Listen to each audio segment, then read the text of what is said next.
continue de parler de mobilité avec les vélos à présent. Le constructeur de vélos électriques Cowboy est à la recherche de fonds. C'est ce qu'on apprend dans les journaux L'Écho et De Tade. Une nouvelle campagne de financement participatif va être lancée alors que des bruits des couloirs font état de licenciements.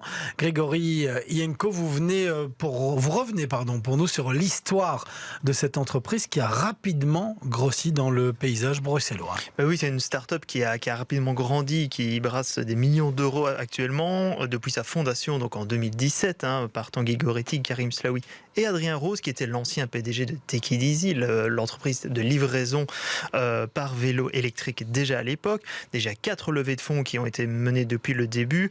Ils ont eu le titre de Scale-up de l'année en 2021. Ils sont présents dans 12 pays. Donc voilà, on a l'impression que l'entreprise va bien, mais les perspectives pourtant sont peu réjouissantes. Selon le bilan comptable de 2021 qui est disponible sur le site de la Banque nationale, on remarque que l'entreprise connaît des pertes de 24 millions d'euros pour un chiffre d'affaires de 16 millions d'euros.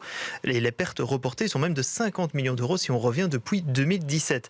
Alors ces pertes s'expliquent par rapport aux réparations plus importantes que prévues sur ces vélos électriques, les pièces qui coûtent de plus en plus cher et les besoins d'expansion d'une entreprise qui tente de s'exporter.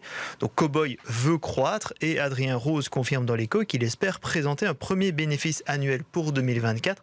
J'ai été plongé dans les archives et déjà en 2020, il expliquait sur BX1 qu'il espérait la rentabilité pour 2021. Mais voilà, cela ne se fera pas seulement avec la vente de ces vélos électriques. Donc voilà, on l'a bien compris, Cowboy a besoin d'argent et 2 campagnes de financement sont prévues.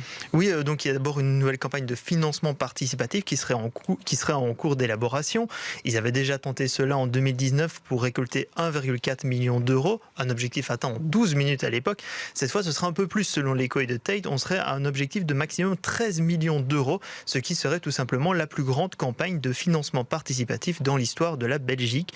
Une levée de fonds serait également prévue via la vente de nouvelles actions et là, ils espèrent récolter 15 millions d'euros. Alors, nous avons contacté Cowboy, mais nous n'avons pas encore obtenu de réponse quant à ces nouvelles campagnes de financement précises, mais le porte-parole confirme simplement que des fonds vont en effet être levés prochainement.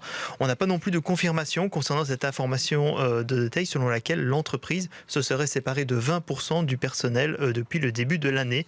L'entreprise espère en tout cas se relancer comme d'autres fabricants de vélos électriques également en difficulté face à ce modèle économique et à la hausse des coûts de fabrication de ces vélos.